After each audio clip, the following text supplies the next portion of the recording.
Para aquellos que crecimos viendo la entrañable serie del Chavo del Ocho, no podremos olvidar a este personaje.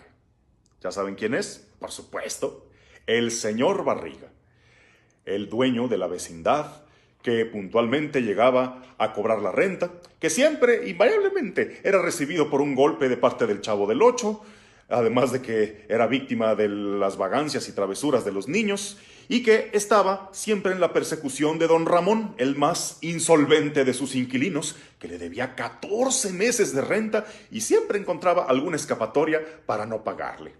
Algunos hubieran podido ver al señor Barriga como el villano de la serie, pero los que fuimos fieles seguidores de esta serie sabremos que no. El señor Barriga estaba lejos de ser un villano, para nada, porque a pesar de que era muy enojón y tenía buenas razones para hacerlo, era un hombre de gran corazón, un hombre muy, pero muy paciente, un hombre generoso, tenía dinero y sabía compartir y sabía compadecerse de los demás. ¿Y por qué traigo a colación al señor Barriga, al cual todos recordamos y que nos hizo reír todas las cosas que le hacían? Porque traigo a flor de piel el sentimiento de alguien muy especial para mí. Alguien de quien celebré sus funerales en estos días pasados y que me da pie a una reflexión que hoy quiero compartir con ustedes. Se trata precisamente del dueño del edificio de departamentos donde mi familia y yo vivimos desde que yo era un niño. Yo creo que 3/4 partes de mi vida hemos vivido allí. Llegamos ahí cuando la situación económica de la familia se volvió sumamente precaria. Y de tener una casa propia en buena zona, pues fuimos cada vez más descendiendo hasta llegar a un departamento modesto, pero digno. Y el dueño de aquellos departamentos, conocido como el ingeniero, llegaba puntualmente a cobrar la renta. Pero eso era un verdadero terror para mis papás. Yo me daba cuenta de que lo que era el coco para los niños era el ingeniero para mis papás, porque temían que llegara ese fatídico momento en que él tocara la puerta con su modo tan singular de llamar y que no tuviéramos todavía dinero para pagarle y tener que suplicarle, tener que inventar alguna excusa para que nos esperara un poco más. Yo oía cómo se angustiaban por la llegada del ingeniero. Entonces yo aprendí que el ingeniero era el señor malo, que si no le pagábamos, nos iba a echar de nuestra casa. Y tan mala estaba la situación que, bueno, no tanto como don Ramón, 14 meses, pero sí llegamos a deberle por lo menos 4 meses de renta. Recuerdo muy bien alguna vez que él llegó y con tantos adeudos nos fue pidiendo que ya fuéramos buscando otro lugar donde vivir porque él ya quería disponer de ese departamento para un hijo suyo. Y yo me recuerdo siendo un niño, oyendo esa conversación detrás de la pared y escuchaba las súplicas de mi madre que trataba de convencerlo, así rogándole encarecidamente que nos esperara un poquito más. Y yo con corazón de niño elevaba una súplica a Dios diciéndole: Diosito, Diosito, por favor, que el señor malo no nos vaya a quitar nuestra casa, que el señor malo no nos quite nuestra casa.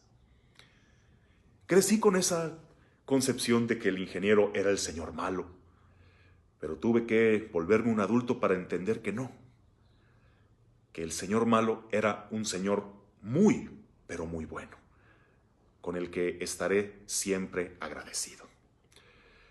Porque él no era el señor malo que nos iba a echar de nuestra casa. Era el señor bueno que nos permitía vivir en la casa de su propiedad a pesar de nuestra situación, a pesar de que ciertamente no representábamos un negocio para él. Alguien que no solo nos tuvo paciencia, nos tuvo misericordia cuando no podíamos pagarle, con decirles que hasta la fecha seguimos viviendo allí. Alguien tan bueno que cuando mi madre quedó sola, le tuvo mucha consideración de no cobrarle más que lo estrictamente necesario de renta. De modo que él no veía inquilinos, él no veía un negocio, él veía personas personas a quienes ayudar, personas con una situación concreta de la cual él se tentaba el corazón. Era alguien, sí, con un semblante severo, que tenía cara de enojado, pero era alguien capaz de sentir compasión, alguien que veía la necesidad de las personas, alguien a quien le debo tanto. Y miren lo que son las cosas.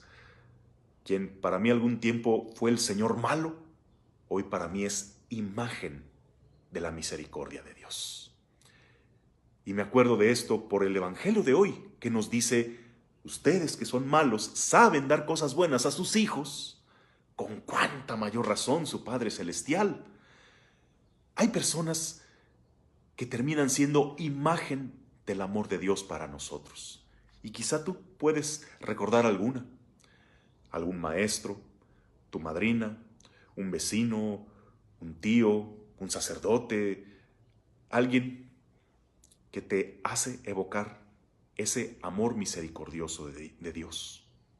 ¿Por qué no me pones en los comentarios algún testimonio de alguien que para ti terminó siendo esa imagen del amor de Dios? En tiempo de Cuaresma estamos llamados a convertirnos, pero para la mayoría de fieles católicos no se trata de convertirse de una conducta perversa. No, se trata de convertirnos de nuestra imagen distorsionada que muchas veces tenemos de Dios. De Dios decimos que es un Dios de amor, de misericordia, pero en la práctica le tememos como si no fuera cierto nada de eso. Concebimos a Dios que es intolerante a nuestras faltas y a nuestras fragilidades. Pensamos que Dios nos está llevando cuenta de cada una de nuestras faltas para vengarse en esta vida o en la otra, con un horroroso castigo.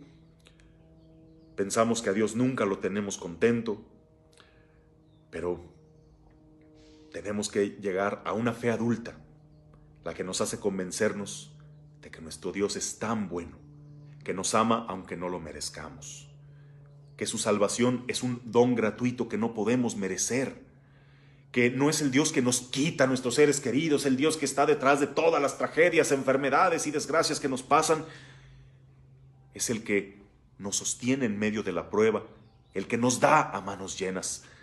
¿No será bueno corregir nuestra idea de Dios, que es muy lejos de ser el Dios de amor en el que decimos creer? Así como con el Señor que cobra la renta, tuve que volverme adulto para quitarme mis falsas ideas sobre Él. También puede que tú y yo tengamos una fe infantil que todavía teme a Dios más que confiar en Él y amarlo. Es tiempo de pasar a una fe adulta y que la Cuaresma sea nuestra ocasión para ello. Descanse en paz, ingeniero. Lo llevo siempre en mi corazón y cuando piense en usted, me acordaré de Dios. ¿Y a ti? ¿A ti quién te recuerda el amor de Dios? Que tengas un bendecido día.